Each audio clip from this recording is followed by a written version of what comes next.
తిరిగి జన్మించిన అనుభవం గురించి ఈ ఫేస్బుక్ లైవ్ ద్వారా మీతో పంచుకోవాలని నేను ఆశపడుతున్నాను.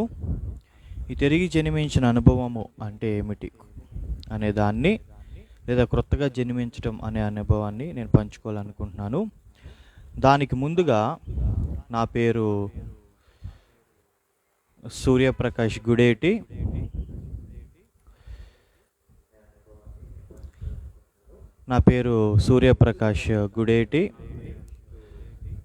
నేను living souls for Holi God ministries అనే ఒక చిన్న సంస్థని రన్ చేస్తున్నాను. అయితే ఈ యొక్క ఫేస్బుక్ లైవ్ ద్వారా కొంతమంది అయినా కానీ, ఎవరైనా లేఖనాల మీద అవగాహన ఉన్నవారు లేదా లేఖనాల గురించి తెలుసుకోవాలి అని ఆశపడుతున్న వారికి కొద్దిగా ఈ యొక్క క్రొత్తగా జన్మించిన అనుభవాన్ని చెప్పాలని నేను ఆశపడుతున్నాను. సో దానికి ముందుగా వెళ్ళక ముందు మనం ప్రార్థన చేసుకుని ఈ యొక్క లైవ్ని స్టార్ట్ చేసుకుందాం. ఈ క్రొత్తగా జన్మించిన అనుభవం గురించి మనం మాట్లాడుకుందాం. జీవము కలిగిన దేవ, సర్వశక్తి కలిగిన దేవ, అద్వితీయ దేవుడవు, ఆశ్చర్య కార్యములను జరిగించగలిగిన దేవ, అద్వితీయ దేవుడవు, ఆశ్చర్య కార్యములను జరిగించగలిగిన దేవుడవు అయ్యా, ఈ ఫేస్బుక్ లైవ్ ద్వారా కొద్దిగా మీ యొక్క వాక్యాన్ని పంచుకోవాలని ఆశపడుతుండగా ఇక్కడున్న లైవ్ని, డివైజెస్ని, ఎక్విప్మెంట్ని, మమ్మల్ని, నన్ను ఈ లైవ్ చూసిన అందరినీ కూడా మీ యొక్క హస్తాలకు అప్పగిస్తున్నాను ప్రభువా. అయా ప్రభువా, మరి ఎలాంటి ఆటంకములు లేకుండా మీరే సహాయం చేయమని, మీ ఆత్మ సహాయంతో, మీ ఆత్మ నడిపింపుతో ఈ లైవ్ కార్యక్రమం జరగడానికి సహాయం చేయమని యేసు పరిశుద్ధమైన నామంలో అడిగి వేడుకుని పొంది ఉన్నాం తండ్రి. ఆమేన్, ఆమేన్, ఆమేన్.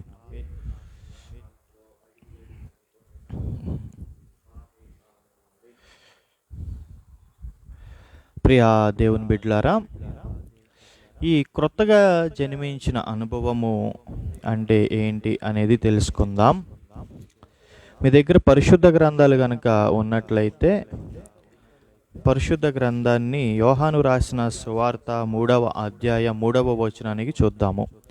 అందుకు యేసు అతనితో, ఒకడు క్రొత్తగా జన్మించితేనే గాని అతడు దేవుని రాజ్యమును చూడలేడని నీతో నిశ్చయముగా చెప్పుచున్నాను నేను.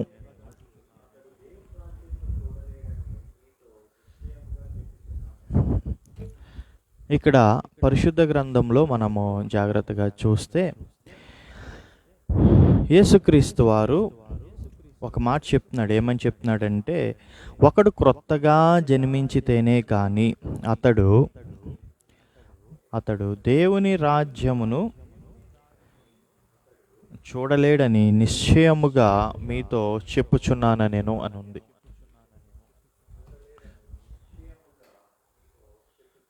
ప్రియ దేవుని బిడ్డలారా, క్రొత్తగా జన్మించటం స్తేనేనంట దేవుని రాజ్యాన్ని అంట మనము చూడలేమని లేఖనాలు మనము చూడవచ్చు. ఈ క్రొత్తగా జన్మించిన అనుభవాన్ని, ఈ యొక్క విషయాన్ని యేసుక్రీస్తు వారు ఎవరికి చెప్తున్నారు అని ఆలోచన చేస్తే నికోదేము అని ఒక అతనికి చెప్తున్నాడు. ఎవరు ఈ నికోదేము అనే ఆలోచన గనక మనం చేస్తే, ఈ నికోదేము ఒక పరిసయ్యుడు. ఈ నికోదేము ఒక పరిసయ్యుడు. ప్రియ దేవుని బిడ్డలారా, ఈ పరిసయ్య ఇదిలో నికోదేము ఉన్నాడు. యూదులకి అధికారిగా ఉన్నాడు.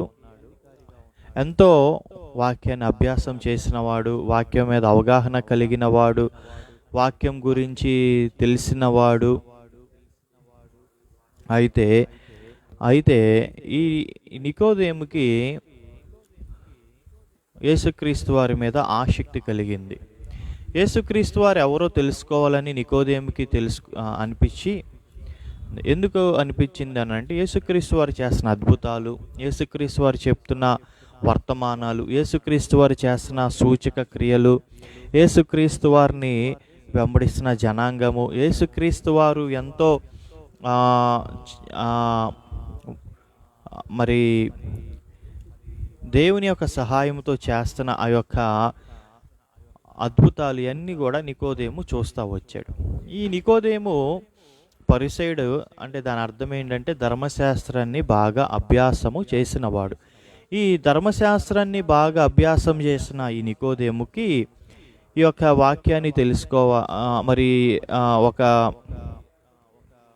ఈ ఈ యొక్క నికోదేముకి ఒక యేసుక్రీస్తు వారి దగ్గరికి రావాలి అని అన్న ఉద్దేశం కలిగింది. ఒక్కసారి అదే అధ్యాయం యోహాను రాసిన సువార్త 3వ అధ్యాయం 1వ వచనం చూస్తే, యూదుల అధికారి అయిన నికోదేమను పరిసయ్యుడు ఒకడు ఉండెను. అతడు రాత్రి యందు ఆయన యొద్దకు వచ్చి, బోధకుడా, నీవు దేవుని యొద్ద నుండి వచ్చిన బోధకుడు అని మేము ఎరుగుదుము. దేవుడు అతనికి తోడై ఉంటేనే గాని నీవు చేయుచున్న సూచక క్రియలను ఎవడూను చేయలేడని ఆయనతో చెప్పాను. అందుకు యేసు అతనితో, ఒకడు క్రొత్తగా జన్మించితేనే గాని దేవుని రాజ్యాన్ని చూడలేడని నీతో నిశ్చయముగా చెప్పుచున్నాను నేను. చూడండి, ఈ నికోదేము యేసుక్రీస్తు వారిని కలవడానికి ఏ టైంలో వచ్చాడు అని అబ్జర్వ్ చేస్తే నైట్ టైంలో వచ్చాడు. ఎందుకు నైట్ టైంలో వచ్చాడు అని అబ్జర్వ్ చేస్తే, నైట్ టైంలోకి నికోదేము రావడానికి గల మెయిన్ కారణం ఏంటంటే, నికోదేము అప్పుడున్న ఆ యొక్క యూదులకి, అక్కడుండే మిగతా పరిసయ్యులకి, అక్కడున్న మిగతా యూదుల అధికారులకి అతను భయపడ్డాడు.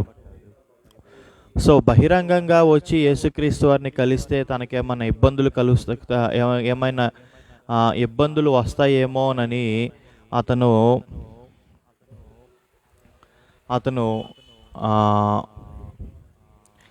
బహిరంగంగా కన్నా అతను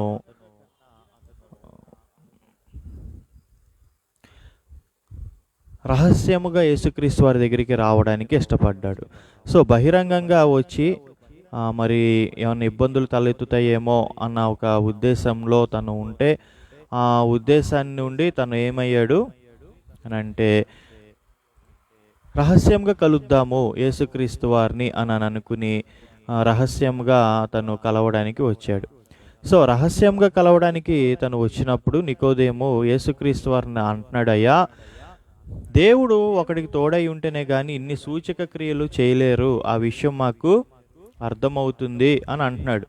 సో నికోదేము ఒక విషయాన్ని చక్కగా అర్థం చేసుకోగలిగాడు. ఏంటి ఆ విషయం అని అంటే, దేవుడు యేసుక్రీస్తు వారికి తోడై ఉన్నాడు అన్న విషయాన్ని అతను తెలుసుకున్నాడు. యేసుక్రీస్తు వారికి ఉన్న పేరు ఒకటి ఉంది, ఇమానుయేలు. ఏమిటి అంటే, ఇమానుయేలు అంటే అర్థం ఏంటి? దేవుడు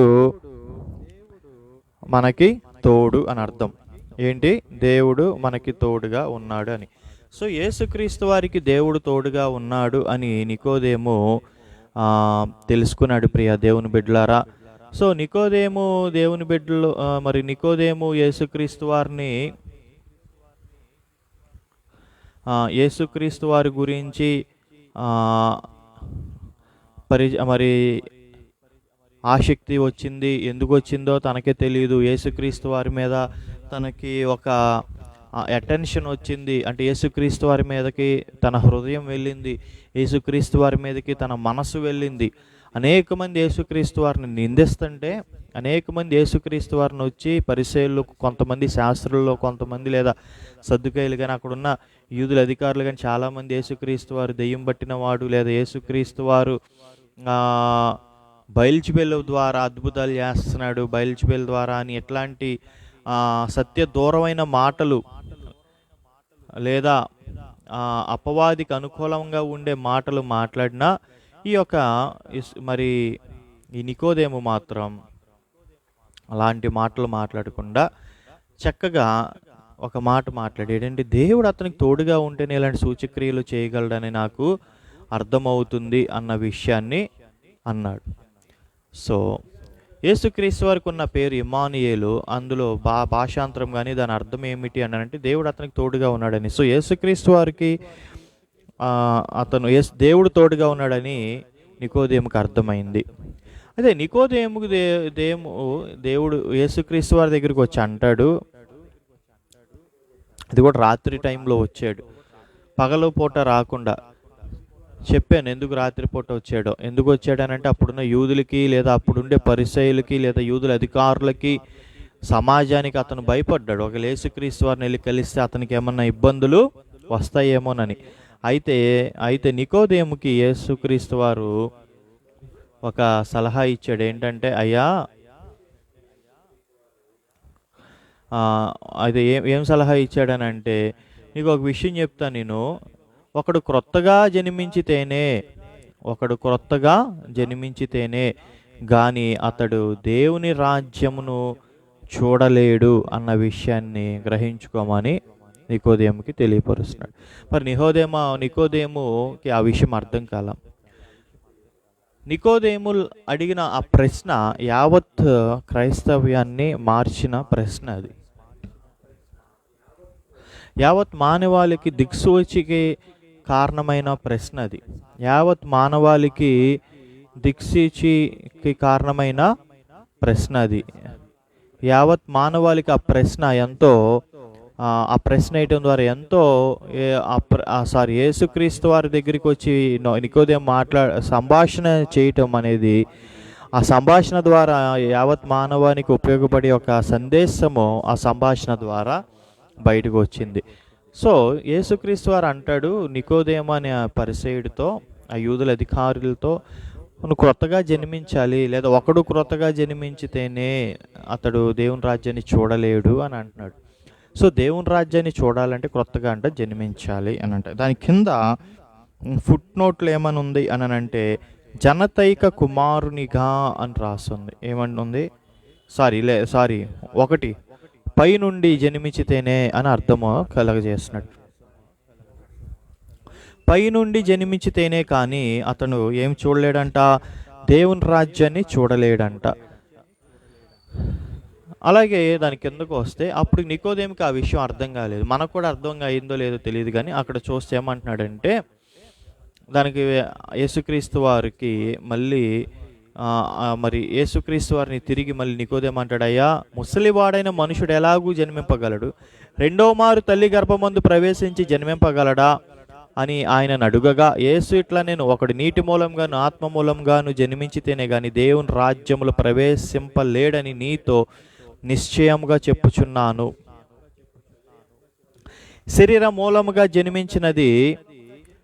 శరీరమును ఆత్మ మూలముగా జన్మించినది ఆత్మను అయి ఉన్నది. మీరు క్రొత్తగా జన్మింపవలెనని నేను నీతో చెప్పినందుకు ఆశ్చర్యపడవద్దు. గాలి తన కిష్టమైన చోటను విసురును, నీవు దాని శబ్దము విందువే గాని అది ఎక్కడి నుండి వచ్చినో ఎక్కడికి పోవునో నీకు తెలియదు. ఆత్మ మూలముగా జన్మించిన ప్రతివాడును అలాగే ఉన్నాడు.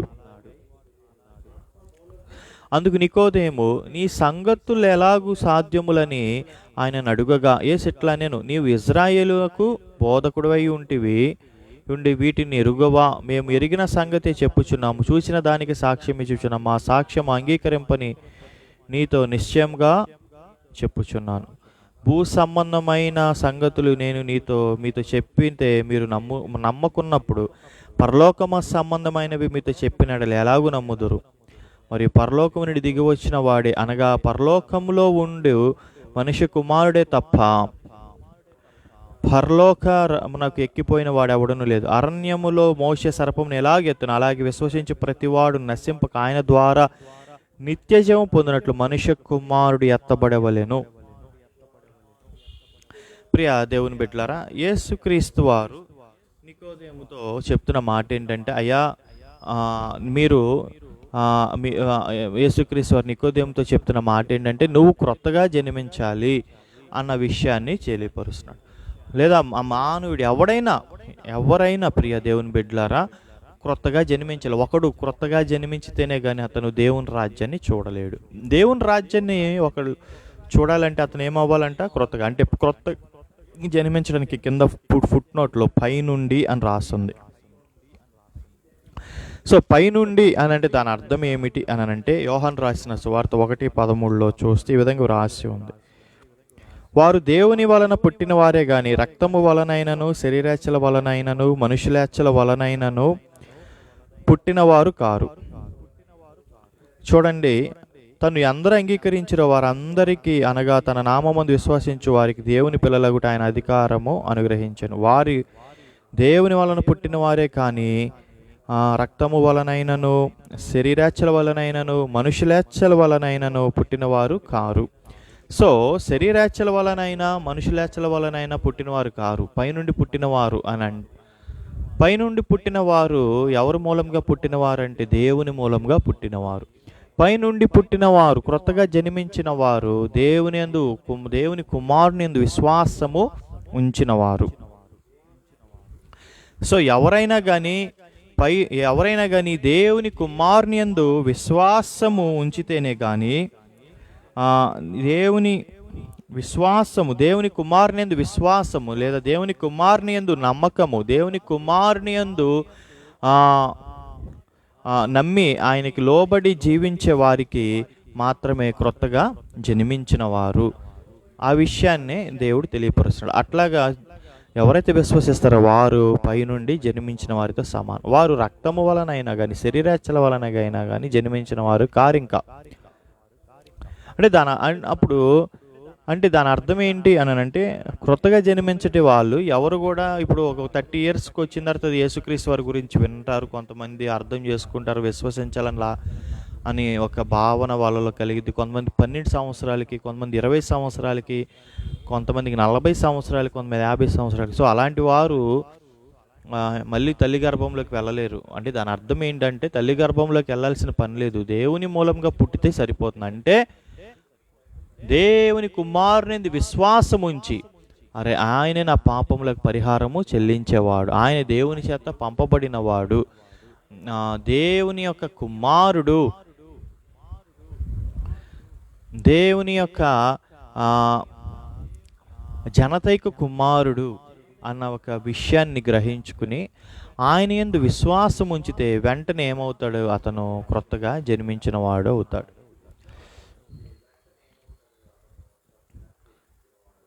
సాతానుకి యేసుక్రీస్తు వారెవరో బాగా తెలుసు. ప్రియ దేవుని బిడ్డలారా, సాతానికి దేవుని యొక్క కుమారుడిని యేసుక్రీస్తు వారు తెలుసు.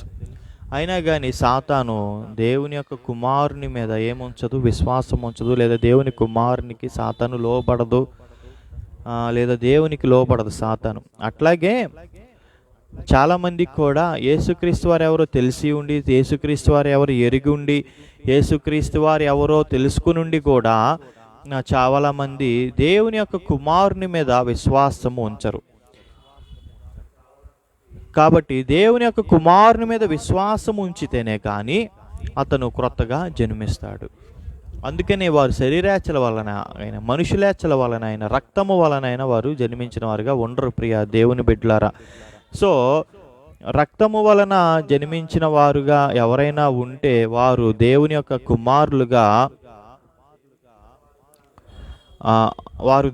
కుమారులుగా కానీ క్రొత్తగా జన్మించిన వారు కానీ ఉండరు. అది సో అలాగే ఒక్కసారి మీ యొక్క పరిశుద్ధ గ్రంథములను గలతీలకు రాసిన పత్రిక 6వ అధ్యాయం 15వ వచనంలోకి తీసుకుని వెళ్ళండి. అక్కడ చూడండి ఏమని ఉందంటే, క్రొత్త సృష్టి పొందుటయే కానీ సున్నతి పొందుటయందు ఏమీ లేదు, పొందకపోవుట ఎందేమీ లేదు. సో క్రొత్తగా జన్మించిన అనుభవము ఎవరికైనా రావాలి అని అంటే వాళ్ళు ఏంటంటే అక్కడ చూడండి ఏమని ఉందనంటే, సున్నతి పొందవలసిన అవసరం లేదు. అంటే ఏది కూడా క్రొత్తగా జన్మించిన అనుభవానికి శరీర సంబంధమైన క్రియ ఏది కూడా అవసరం లేదు. సో అందుకని అక్కడ కూడా యోహాను రాసిన సువార్త 1వ అధ్యాయం 13వ వచనంలో కూడా అక్కడ కూడా అదే మాట అంటున్నాడు. ఏమని? శరీరము వలనైనా కానీ, రక్తము వలనైనా కానీ, మనుషులేచ్ఛల వలనైనా కానీ పుట్టినవారు కారు, వారు కేవలం దేవుని వల్ల మాత్రమే పుట్టినవారని అంటున్నాడు. ఇక్కడ కూడా సున్నతి పొందుట యందు లేదు అని అంటున్నాడు. అంటే ఏది కూడా ఎలాంటిది లేదు అని అంటే, ప్రియ దేవుని బిడ్డలారా, ఏ శరీర సంబంధమైన క్రియ చేయాల్సిన పని లేదు. కేవలం దేవుని కుమారుని విశ్వాసం ఉంచి క్రొత్త సృష్టిగా మనము ఆరంభము అవుతుంది. సో క్రొత్తగా జన్మించకపోతే అతను దేవుని రాజ్యాన్ని చూడలేడు. దాని కింద మళ్ళీ యోహాను రాసిన సువార్త 3వ అధ్యాయము 5వ వచనంలో కూడా చూస్తే యేసుక్రీస్తు వారు అంటాడు, నీటి మూలంగా ఆత్మ మూలంగా జన్మించితేనే కానీ అతడు దేవుని రాజ్యంలో ప్రవేశింపలేడు అని అంటున్నాడు. ఫస్ట్ ఏమో క్రొత్తగా జన్మించితే చూస్తావు అంటున్నాడు. ఇప్పుడేమని అంటున్నాడు, నీటి మూలంగా ఆత్మ మూలంగా జన్మించితేనే కానీ ప్రవేశింపలేడు అని అంటున్నాడు. సో నీటి మూలంగా ఆత్మ మూలంగా జన్మించడం అంటే ఏమిటి అని అంటే తెలుసుకోవాలి అని ఆలోచన ఉంటే కొంచెం ఈ వీడియో మీరు జాగ్రత్తగా చూడండి ప్రియ దేవుని బిడ్డలారా. అలాగే ఆత్మ మూలంగా నీటి మూలంగా జన్మించాలి. దానికి ముందేమో అంటున్నాడు క్రొత్తగా జన్మించితేనే చూస్తాము అంటున్నాడు. ఫస్ట్ ఏమో చూస్తాము, తర్వాత ఏమో ప్రవేశిస్తాము అని అంటున్నాడు. ఇప్పుడు ఏదైనా ఒక షాప్ ఉంది, ఏదైనా ఒక షాప్ ఉంటే షాప్ని మనం రోడ్డు మీద నుండి ఏం చేస్తాము, చూస్తాము. తర్వాత ఆ షాప్లోకి వెళ్ళడానికి మనం ఏం చేస్తాం, ప్రయత్నం చేస్తాం. ఏది అక్కడికి వెళ్ళాలని ఆశ ఉంటే, ఏదైనా ఒక గృహం ఉంది, మనం ఆ గృహంలోకి బయట నుండి చూస్తాము, తర్వాత లోపలికి వెళ్ళాలని అని అనుకుంటాం. అలాగే దేవుని రాజ్యం కూడా మన మధ్యనే ఉన్నది. దేవుని రాజ్యం ఈ భూలోకంలో యేసుక్రీస్తు వారి ద్వారా ఈ లోకంలోకి రాబడింది. ఇప్పుడు ఈ దేవుని రాజ్యాన్ని చూడాలి అనంటే ఈ దేవుని రాజ్యం యేసుక్రీస్తు వారి దగ్గర వల్ల మనకు వచ్చింది కాబట్టి ఈ రాజ్యాన్ని మనము చూడాలి అనంటే ప్రియ దేవుని బిడ్డలారా, ఫస్ట్ మనము తిరిగి జన్మించిన వారైతేనే మన మధ్యలో ఉన్న దేవుని రాజ్యాన్ని ఫస్ట్ మనము చూడగలము. తర్వాత నీటి మూలంగా ఆత్మ మూలంగా గనక జన్మించితే తర్వాత దేవుని రాజ్యంలో ప్రవేశిస్తాం. అంటే తరువాత అనగా యేసుక్రీస్తు వారు ఈ మనల్ని ఫస్ట్ నుండి మారు మనసు పొందుడి దేవుని రాజ్యం సమీపించుందని చెప్తున్న ఆ యొక్క లేఖనం ఏదైతే ఉందో ఆ యొక్క మనం ఆ లేఖనంలో దాని యొక్క అర్థాన్ని మనం అప్పుడు గ్రహించుకుని ఆ యొక్క దేవుని రాజ్యంలో ప్రవేశించడం అనేది జరిగింది ప్రియ దేవుని బిడ్డలారా. పరలోక రాజ్యంలోకి ప్రవేశిస్తాము. సో దేవుని రాజ్యముని చూడాలి అని అంటే ఫస్ట్ పైనుండి జన్మించిన వారుగా, దేవుని ద్వారా జన్మించిన వారుగా, అంటే యేసుక్రీస్తు వారి యందు విశ్వాసము ఉంచిన వారిగా మనము ఉండాలి. అప్పుడు దేవుని రాజ్యాన్ని చూడగలము.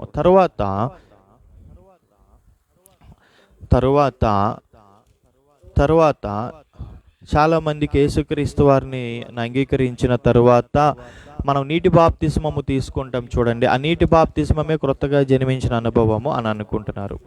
అయితే నీటి బాప్తిస్మానికను క్రొత్తగా జన్మించిన అనుభవానికి లేదా నీటి బాప్తిస్మను లేదా నీటి మూలంగాను ఆత్మ మూలంగాను జన్మించిన ఆ యొక్క అనుభవానికి మధ్య చాలా తేడా ఉంది ప్రియ దేవుని బిడ్డలారా. చాలామంది నేను బాప్తిజం తీసుకున్నాను కాబట్టి క్రొత్తగా జన్మించేసేసాను అన్న అనుభవంలోని అన్న ఇదిలోనే వారు జీవిస్తున్నారు. కానీ ప్రియ దేవుని బిడ్డలారా, క్రొత్తగా జన్మించిన అనుభవంలోనికి మనం రావాలి అని అంటే కేవలము బాప్తిజం మాత్రమే కాదు, కానీ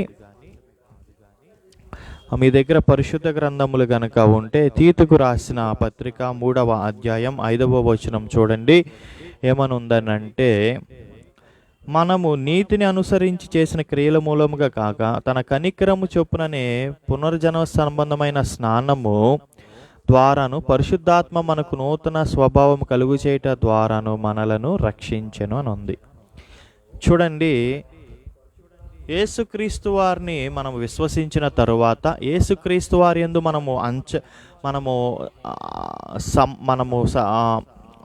మన సంపూర్ణ విశ్వాసం పెట్టినప్పుడు క్రొత్తగా జన్మించాము. అయిన తరువాత మన స్వభావము ఇంకా నూతనంగా పూర్తిగా మారిన ఇదిలోకి రాదు. పూర్తిగా అన్ని విషయాలలో మనం నూతన స్వభావముకు రాము. అయితే నమ్మాము కాబట్టి నీటి బాప్తిస్మము తీసుకుని యేసుక్రీస్తు వారిని మనం ధరించిన వారుగా, లేదా ఈ లోకానికి సమాధి చేయబడి ఈ లోకమందు లోక సంబంధులుగా లోకానికి మృతి పొంది యేసుక్రీస్తు వారి కొరకు సజీవులుగా నీటి బాప్తిజం ద్వారా లెగుస్తున్నట్టుగా మనము సూచన ఉంది. సమాజానికి సంఘానికి నీటి బాప్తిజం ద్వారా మనం యేసుక్రీస్తు వారిని నమ్మిన దానికి సూచనగా మనం చూపిస్తున్నాము. ఓకే, అంతవరకు ఓకే. కానీ నీ స్వభావము నూతనపరచబడాలి అని పడితేనే నువ్వు క్రొత్తగా జన్మించిన వాడివి, లేదా నీటి మూలంగా ఆత్మ మూలంగా అప్పుడు క్రొత్తగా జన్మించిన వాడివిగా అవుతావు.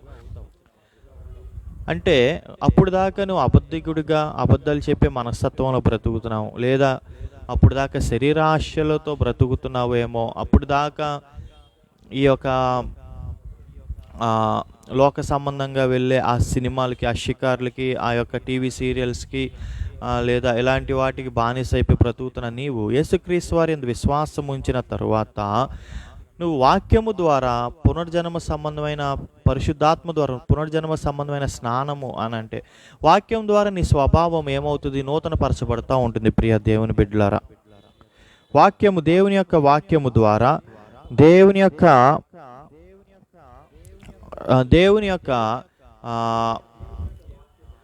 లేదా దేవుని యొక్క మాటల ద్వారా నీ స్వభావము నూతన పరచబడుతూ ఉంటుంది. అంతకుముందు అబద్ధికుడిగా ఉన్నావు, లేదు అబద్ధం చెప్పకూడదు అన్న భావన నీలో పుట్టిద్ది. ప్రియ దేవుని బిడ్డలారా, ఆ అబద్ధం చెప్పకూడదనే ఆ భావన లేదా ఆ యొక్క ఏదైతే నీకు దేవుని ఆత్మ ద్వారా నీలో పుట్టిందో దాన్ని నువ్వు క్రియ రూపంలో ఏం చేస్తావు? ఆచరిస్తావు. సో అట్లాగా నీటి మూలంగా, ఆత్మ మూలంగా జన్మించడం అంటారు. ప్రియ దేవుని బిడ్డలారా,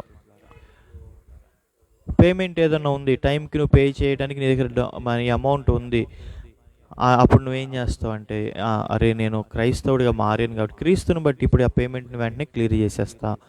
తర్వాత మాట యందు నిలకడతనం, ఆ మాట యందు నిలకడగా ఉండడానికి నువ్వు యేసుక్రీస్తు వారిని బట్టి, దేవుని బట్టి నువ్వు ప్రయత్నం చేస్తూ ఉంటావు.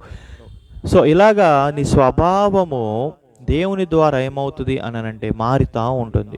ఇదే నీటి మూలంగా, ఆత్మ మూలంగా జన్మించిన అనుభవము. ప్రియ దేవుని బిడ్డలారా, అంతేగాని నీటి బాప్తిజం తీసుకున్నంత మాత్రాన నువ్వు క్రొత్తగా జన్మించిన అనుభవంలోనికి వెళ్ళినట్టు కాదు. కానీ ఇలాగ దేవుని వాక్యము ద్వారా నీ స్వభావము మారుతున్నప్పుడు, ఆ యొక్క దేవుని ఆత్మ ద్వారా నీ స్వభావం మారుతున్నప్పుడు, అదే నీ యొక్క ఏమిటంటే నీటి మూలంగా, ఆత్మ మూలంగా జన్మించిన వాడివిగా ఉంటావు. ప్రియ దేవుని బిడ్డలారా,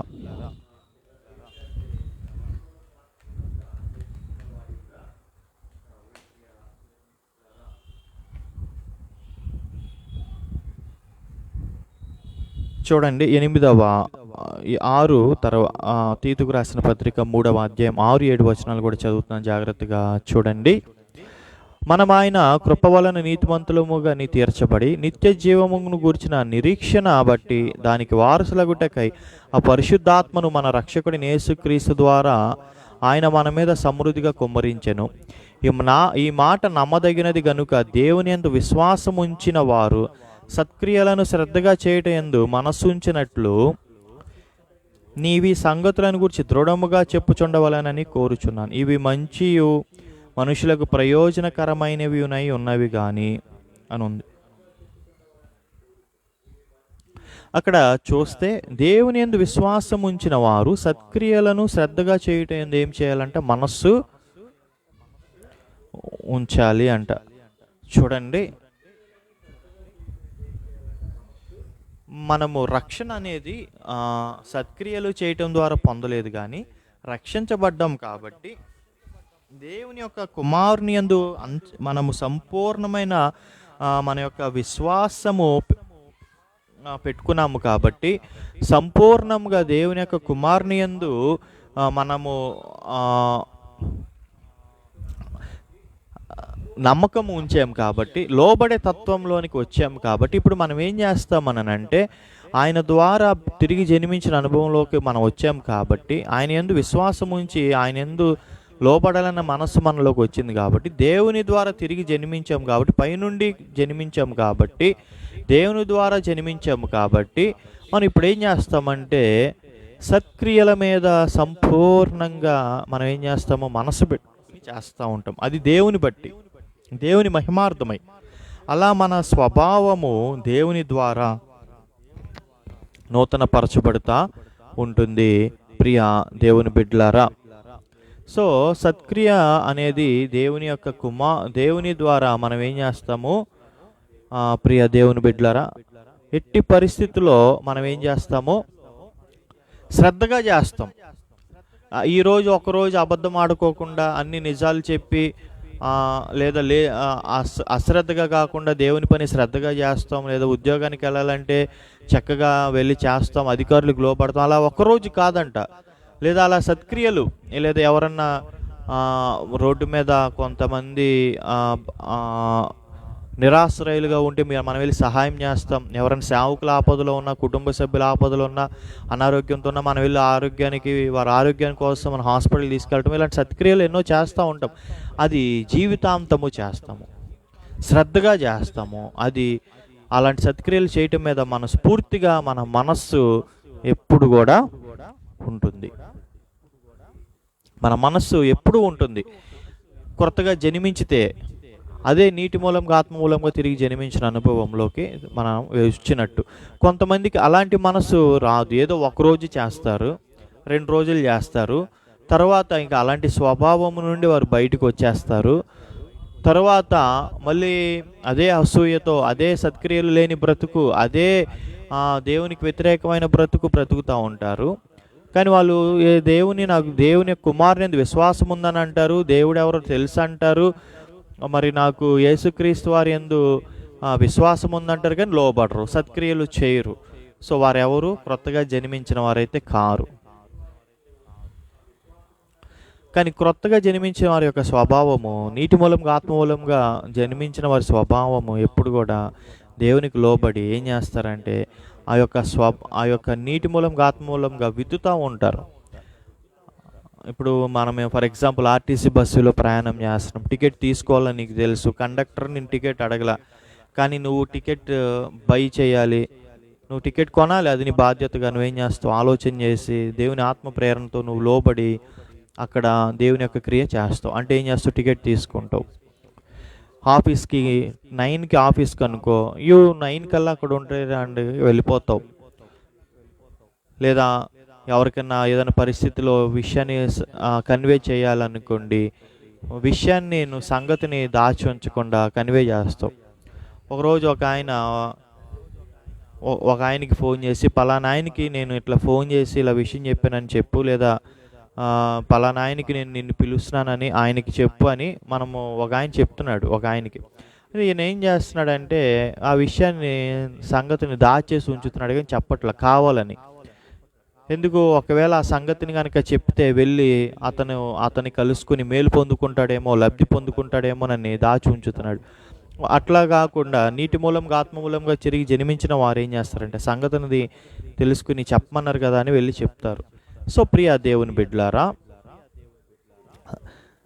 నీటి మూలంగా ఆత్మ మూలంగా తిరిగి జన్మించిన వారు సంగతిని దాచి ఉంచుకోకుండా అలా దేవుని ఆత్మ ప్రేరణ బట్టి అరే తెలియపరచాలి కదా, మన సంగతి దాచి ఉంచకూడదు, మనకి ఇలాగా ఇన్స్ట్రక్షన్ వచ్చింది, దాని ప్రకారం జీవిద్దాం. కొంతమంది భర్తకు లోబడాలనే విషయం దేవుని ఆత్మ మనలో ప్రేరేపిస్తున్నప్పుడు భర్తకు లోబడతారు. కొంతమంది భార్యకు లోబడాలి, సహోదరి పట్ల కనికరమైన స్వభావం కలిగి ఉండాలనే విషయం తెలిసినప్పుడు దాని ప్రకారం జీవిస్తాము. లేదా మనం పెంచుకుంటున్న జంతువుల పట్ల కనికరమైన స్వభావము, ఏదన్నా పరిస్థితులు అడ్డుగా ఉంటే అలాంటి వాటి విషయమై కూడా మనం ఏం చేస్తాము, మనము దేవుని యొక్క వాక్య ప్రకారము మనం ఏం చేస్తాము కలిగి ఉంటాము. అలా దేవుని ఆత్మను బట్టి మనం ఏం చేస్తాం, విత్తుతూ ఉంటాము. సో అలాగా క్రొత్తగా జన్మించిన అనుభవంలోనికి మనం ఏమవుతాము, నీటి మూలంగా ఆత్మ మూలంగా ఏమవుతాము, జన్మించుతూ ఉంటాము. ప్రియ దేవుని బిడ్డలారా, అలాగే దేవుని యొక్క స్వభావము మనలో వస్తూ ఉంటుంది. అలాగే దేవుని యొక్క క్రియ మనలో ఏమవుతుంది, జరుగుతూ ఉంటుంది. దేవుని యొక్క స్వారూప్యము, క్రీస్తు స్వారూప్యము మనలో వస్తూ ఉంటుంది. ప్రియ దేవుని బిడ్డలారా, అదే క్రొత్తగా జన్మించిన అనుభవం. అంతేగాని బాప్తిజం తీసేసుకున్నాను కాబట్టి ఇక నేను క్రొత్తగా జన్మించేశానని అనుకుని క్రొత్తగా జన్మించుకోకుండా ఇక అలాంటి పాత స్వభావంలోనే బ్రతుకుతుంటే అది మనము ఏం లేదు, దేవుని యొక్క వాక్య ప్రకారం వారి క్రొత్తగా జన్మించాల. బాప్తిజం తీసుకుంటారు కానీ అదే పాత జీవితం జీవిస్తారు, అదే పాత స్వభావంలో జీవిస్తూ ఉంటారు. అలాంటి స్వభావం కలిగిన వారు క్రొత్తగా జన్మించిన స్వభావంలో లేరు. యాకోబు రాసిన పత్రిక 1వ అధ్యాయం 18వ వచనంలో చూసే విధంగా రాసి ఉంది, ఆయన తాను సృష్టించిన వాటిలో మనము ప్రథమ ఫలముగా ఉండినట్లు సత్యవాక్యము వలన మనలను తన సంకల్ప ప్రకారము కనెను అని రాస్తుంది. చూడండి, దేవుడంట మనుషులు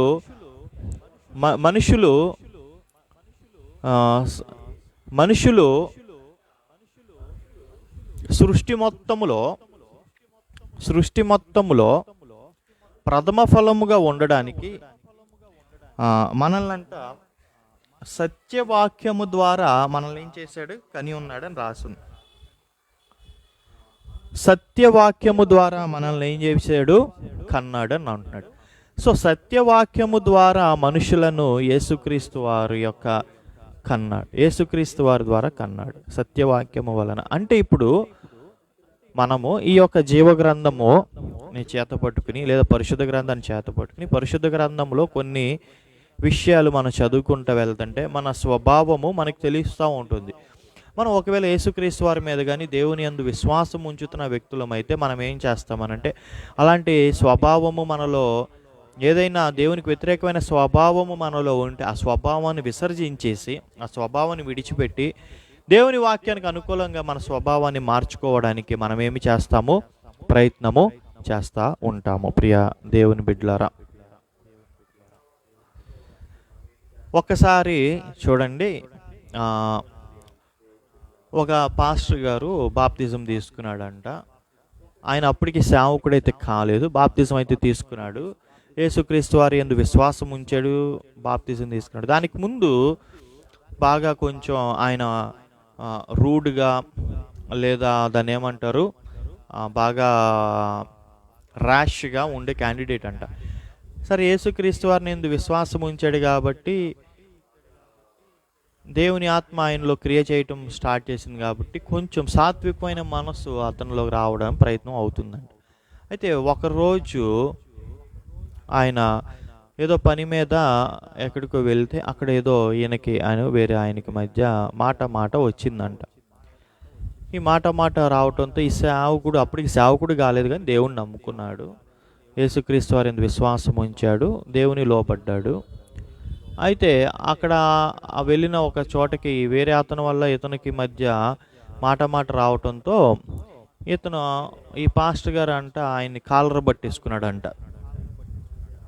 ఆవేశానికి లోనైపోతున్నాడు, బాగా కోపం వచ్చేస్తుందట, కొట్టేయాలి అని అనిపిస్తుందంట. ఇక కాలర పట్టేసుకున్నాడంట. ఏంటి అని కోపం వచ్చేసేసి. అయితే దేవుని ఆత్మ ఆయనకి ప్రేరేపిస్తుందంట, అలా చేయొద్దు, అలాగా చేయొద్దు, అలా కాలర పట్టుకోకూడదు, అలాగా నువ్వు ర్యాష్గా రూడ్గా నువ్వు కోపద్రేకుడు అవ్వకూడదు అన్న దేవుని ఆత్మ ఆయనకి బయలుపరుస్తుంటే కాలర్ పట్టుకున్నాక అతను కాలర్ వదిలేసేసాడంట. సో కోపోద్రేకంతో వదిలేసేసి సాత్వికమైనతో మళ్ళీ మాట్లాడుతూ మొదలుపెట్టాడంట. ప్రియ దేవుని బిడ్డలారా, సో సాత్వికంతో ఎప్పుడైతే మాట్లాడుతూ మొదలు పెట్టాడో అప్పుడు అతని మనస్సులో నెమ్మది వచ్చిందంట. దేవుని ఆత్మకు లోబడ్డాడు కాబట్టి. ప్రియ దేవుని బిడ్డలారా, మనం కూడా అర్థం చేసుకోవాల్సింది కానీ మనము కూడా తెలుసుకోవాల్సిన విషయం ఏమిటంటే దేవుని ఆత్మకు మనము కూడా అట్లాగా ఏం చేయాలి? లోబడతా ఉండాలి. దేవుని యొక్క ఆత్మకు మనము ఎప్పటికప్పుడు మనం ఏం చేయాలి? ఆ విధముగా లోబడాలి. ఇప్పుడు ఆ సేవకుడు ఎప్పుడైతే దేవుని ఆత్మకు లోబడి దేవుని వాక్యానికి లోబడి ఆయన ఏం చేశాడు? కోపద్రేకుడు అయిన మనసు నుంచి వదిలిపెట్టి సాత్వికమైన మనసుకు వచ్చేసేసాడు. మనం కూడా కొన్నిసార్లు మన పరిస్థితులు చాలాసార్లు సాత్వికమైన మనసుకి కన్నా కోపద్రేకమైన పరిస్థితులు గుండా వెళ్తూ ఉంటాం. చాలా బాగా భయంకరమైన పరిస్థితులు వస్తూ ఉంటాయి. మనం చేయని దానికి నిందించడం, అరవటం, తిట్టడం, అలాంటప్పుడు వాళ్ళని మనం కూడా పట్టుకుని కొట్టేయాలి కోపంతో అన్న మనస్సు మనలో కలిగిద్ది. సో అలాంటప్పుడు మనం ఏం చేస్తాము అని అంటే అప్పుడు మనం ఏం చేస్తామంటే ఆయన్ని శరీరానుసారైన స్వభావంతో కొడడానికి ప్రయత్నాలు చేస్తాము, లేదా తిట్టడానికి ప్రయత్నాలు చేస్తాము, లేదా అన్నీ చేస్తాం. ఇంకో పక్కన దేవుని ఆత్మ మనల్ని ప్రేరేపిస్తూ ఉంటుంది, అలా చేయొద్దు, అలాంటి మనస్సు గుండా వెళ్ళొద్దు, అలాంటి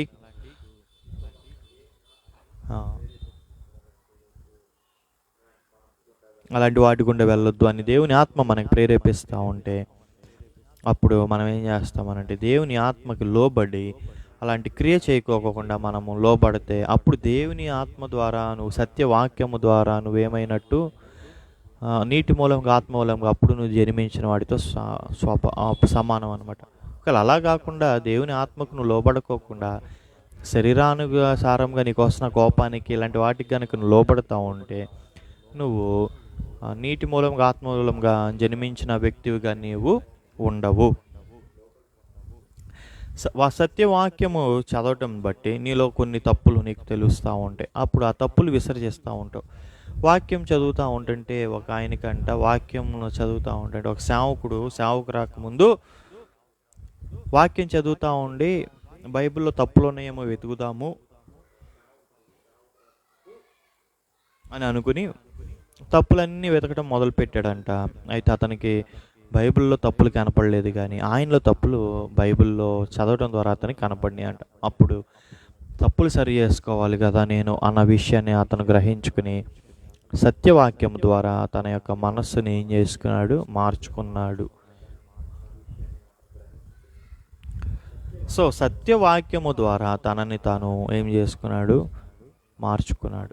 సో దేవుడు సృష్టిలో మనము ప్రథమ ఫలముగా ఉండాలని సత్యవాక్యము ద్వారా మనల్ని ఏం చేశాడు, కన్నాడు. అంటే వాక్యము మనం వింటున్నప్పుడు వాక్యం ద్వారా మన స్వభావము నవీనంగా కొత్తగా మార్చబడుతూ ఉంటుంది. బూతులాడే మనస్తత్వం నుండి బూతులు ఆడని మనస్తత్వంలోనికి వస్తాము. కోపద్రేకుడిగా ఉండే మనస్తత్వంలో నుండి మనము సాత్వికమైన స్వభావంలోనికి వస్తాము. తరువాత నీలి చిత్రాలు చూసే స్వభావం నుండి అలాంటి నీలి చిత్రాలు చూడని స్వభావంలోనికి వస్తాము. అశ్రద్ధగా పనిచేసే స్వభావంలో శ్రద్ధగా పనిచేసే స్వభావంలోకి వస్తే ఇలా వాక్యం ద్వారా మనం ఏమవుతామో మారుతూ ఉంటాం మన స్వభావం. అది సత్యవాక్యం ద్వారా మనం కనటం అంటే అది అన్నమాట దేవుడు. సో నీ స్వభావము దేవుని ఆత్మ ద్వారా మారుతూ ఉండాలి ప్రియ దేవుని బిడ్డలారా. అలాగే 1 పేతురు 1వ అధ్యాయం 23వ వచనం చూడండి.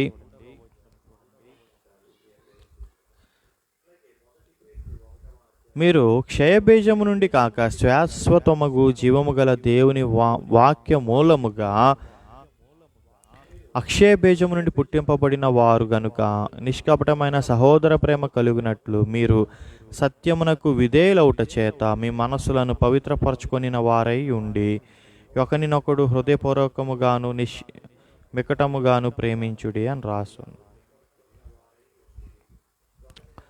సో దేవుడు మనల్ని క్షయబీజం నుండి కాకుండా అక్షయమైన శాశ్వతమగు జీవము గల దేవుని వాక్య మూలముగా మనల్ని ఏం చేశాడు, కన్నాడు. ప్రియ దేవుని బిడ్డలారా, శాశ్వతమగు దేవుని వాక్య మూలముగా యేసుక్రీస్తు వారు లేదా దేవాది దేవుడు మనల్ని కన్నాడు కాబట్టి ఆ వాక్యము ద్వారా మనం ఏం చేస్తాము, మన జీవితాన్ని మార్చుకోవాలని చూస్తాము. సో అట్లాగా మనం ఏమవుతాము అని అంటే సత్యమునకు మనము లోబడి సత్యమునకు మనం విధేయులగుట చేతను రాసుంది. అలా దేవుని వాక్యానికి మనం విధేయులగుటం ద్వారా అక్షయ బీజముగా ఆ దేవుని వాక్యమునకు మనము లోబడి మన మనస్సు ఏం చేస్తాము, పవిత్రపరచుకుంటా ఉంటాము. మన మనస్సు దేవుని వాక్య మూలముగా మనం ఏం చేసుకుంటాము, పవిత్రపరుచుకుంటా ఉంటాము. ఒకరోజు ఒక సేవకుడు పబ్లిక్లో ప్రార్థన చేస్తా తన డ్రైవరు కానీ అతనికి మధ్య ఒకరికి మధ్య మాట వచ్చిందంట. ఏదో విషయంలో కోపడి అతను పబ్లిక్గా మరి ఆ సేవకుడు ఆ డ్రైవర్ విషయమై పశ్చాత్తాపడి ప్రార్థన చేశాడు. చూడండి ఎంత తగ్గింపుతో ప్రార్థన చేశాడు.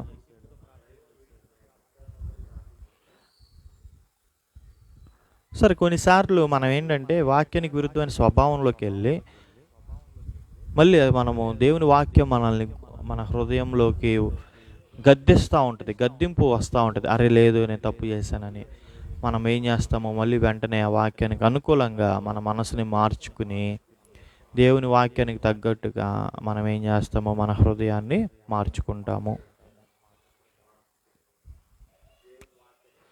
సో తద్వారా మన హృదయం మళ్ళీ దేవుని వాక్యానికి అనుకూలంగా మార్చబడిద్ది ప్రియా దేవుని బిడ్డలారా. సో అట్లాగా అక్షయ బీజము అనే దేవుని వాక్యం ద్వారా దేవుడు మనల్ని ఏం చేస్తున్నాడు? కన్నాడు ప్రియా దేవుని బిడ్డలారా. సో అట్లాగా మనము దేవుని వాక్యము ద్వారా మనం ఏమయ్యాము? కనబడ్డాము. దేవుడు మనల్ని అలా కన్నాడు. దేవుడు మనల్ని సత్యవాక్యము ద్వారా ఆ విధముగా మనల్ని ఏం చేశాడు? కన్నాడు. సో సత్యవాక్యము ద్వారా మనల్ని కన్నాడు కాబట్టి మన యొక్క స్వభావము ఏమవ్వాలి? సాత్వికముగా మార్చబడతా ఉండాలి ప్రియా దేవుని బిడ్డలారా. లేదు, వాక్యానికి అనుకూలమైన స్వభావం రావాలి. దొంగతనం చేసే మనస్తత్వం నుండి కష్టపడి పని చేసుకుని సంపాదించుకునే మనస్తత్వంలోకి రావాలి. అలాగే యోహాను రాసిన సువార్త 1వ అధ్యాయం యోహాను పత్రిక 1వ అధ్యాయం యోహాను రాసిన పత్రిక 1వ పత్రిక యోహాను రాసిన 1వ పత్రిక 3వ అధ్యాయం 9వ వచనం చూస్తే ఈ విధంగా రాసింది: దేవుని మూలంగా పుట్టిన ప్రతి వానిలో ఆయన బీజము నిలుచును గనుక వాడు పాపము చేయడు. వాడు దేవుని మూలంగా పుట్టినవాడు గనుక పాపము చేయజాలడని రాస్తుంది. చూడండి ప్రియా దేవుని బిడ్డలారా, దేవుని మూలముగా జన్మించిన వాడంట పాపము చేయడంట. దేవుని యొక్క బీజము అతనిలో ఉంటుంది కాబట్టి, దేవుని యొక్క బీజము అతనిలో, ద సీడ్ ఆఫ్ గాడ్ అతనిలో నివసిస్తూ ఉంటుంది కాబట్టి అతను ఏం చేస్తాడంట? దేవుని మూలంగా పుట్టాడు కాబట్టి అతను పాపము చేయజాలడు అని ఉంది. చాలామంది యేసుక్రీస్తు వారిని అంగీకరించకముందు, దేవుని అంగీకరించకముందు చాలామంది డ్రింకింగ్ హ్యాబిట్ ఉంటుంది, తాగుడు అలవాటు ఉంటుంది, కొంతమంది సిగరెట్ అలవాటు ఉంటుంది, గుట్కా, పాన్ పరకైని, అలాగా కొంతమంది స్వభావము చాలా చీప్గా బిహేవ్ చేసే స్వభావము లేదా రకరకాల స్వభావాలు ఉంటాయి. చూడండి, వాళ్ళు యేసుక్రీస్తు వారిని విశ్వసించిన తర్వాత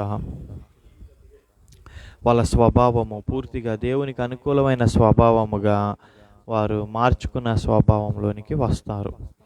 మనం చూస్తున్నాం, అలాంటి సాక్ష్యాలు వింటూ ఉంటాం. అంటే ఏమిటి అని అంటే, దేవుని వాక్యం మూలంగా పుట్టినవాడు ఏం చేయడు? పాపము చేయడు. అయితే కొన్నిసార్లు తొట్టిల్లి పాపంలో పడినా కానీ వెంటనే ఏం చేస్తాడంటే లెగుస్తాడు. అరే చాచా, నేను ఆ పాపంలో జీవించకూడదు, నేనేంటి ఆ పాపంలో బ్రతకడం ఏంటి, నేను దేవుని ద్వారా దేవుని అంగీకరించిన వాడిని కదా, నేను దేవుని ద్వారా దేవుని యొక్క ఇదిలో నేను జీవిస్తున్నాను కదా, నేను అలా చేయడం ఏంటని తన వారి స్వభావం ఎందు మళ్ళీ దేవుని ఎందు పశ్చాత్తాపపడి ఆ స్వభావం నుండి వారు బయటికి రావడానికి వారు ఏం చేస్తారు? దేవుడు ఎందు వారు విశ్వాసముతో ఏం చేస్తారు? వారి స్వభావాన్ని మళ్ళీ మార్చుకుని పశ్చాత్తాపడి దేవుని యందు నిలిచి దేవుని యొక్క వాక్య ప్రకారము జీవించడానికి వారు ప్రయత్నము చేస్తారు. ప్రియా దేవుని బిడ్డలారా, మనము కూడా దేవుని వాక్యం ద్వారా నిలిచి ఉండి దేవుని వాక్య ప్రకారము జీవించే స్వభావము కలిగి ఉండాలి. కాబట్టి దేవుని వాక్య ప్రకారము జీవించే వారిగా మనము ఉండాలి. అప్పుడే మనము క్రొత్తగా దేవుని ద్వారా జన్మించిన వారు అవుతాము. చాలామంది మాకు యేసుక్రీస్తు వారి యందు విశ్వాసం ఉంది అని నీటి బాప్తిజం తీసుకుంటారు. సమాజంలో మేము ఆయన్ని ప్రభువుగా రక్షకుడిగా అంగీకరిస్తున్నామని అందరిలో అంటారు. కానీ అదే పాత బ్రతుకు, అదే పాత బ్రతుకు, పాత బ్రతుకుతూ ఉంటారు, కానీ స్వభావము మారదు. సో అలాంటి వారి భ్రమ ఏంటంటే, మేము బాప్తిజం తీసుకున్నాం కాబట్టి, యేసుక్రీస్తు వారి విశ్వాసం ఉందని అంటున్నాము కాబట్టి మేమేం చేస్తున్నాము? పరలోకం వెళ్ళిపోతాము, మేము క్రొత్తగా జన్మించిన వారు అని అనుకుంటున్నారు. లేదు, వారి స్వభావం మారలేదుగా. వారి స్వభావం ఇంకా అట్లా పాత స్వభావముగానే ఉంది కాబట్టి వారు క్రొత్తగా జన్మించిన వారితో సమానం. కాబట్టి వారు దేవుని రాజ్యాన్ని చూడలేకపోతున్నారు, లేదా దేవుని రాజ్యాన్ని వారిని ఏం చేయరు? ప్రవేశించరు. ఎందుకంటే నీటి మూలంగా ఆత్మ మూలంగా వారు ఏం చేయట్లా? జన్మించట్లేదు కాబట్టి. నీటి మూలంగా ఆత్మ మూలంగా విత్తట్లేదు కాబట్టి, వారి స్వభావము ఇంకా దేవుని వాక్యానికి అనుకూలంగా మారట్లేదు కాబట్టి వారు ఇంకా ఎట్లా ఉంటారు అని అంటే ఆ యొక్క పాత స్వభావంలో జీవిస్తున్నారు కాబట్టి వారు పరలోక రాజ్యానికి అయితే వారసులు కారు. దేవుని రాజ్యంలో ప్రవేశింపలేరు. అంటే ఎక్కడ ప్రవేశిస్తారు? దేవుని రాజ్యంలో ప్రవేశింపకపోతే నరకంలో ప్రవేశిస్తారు.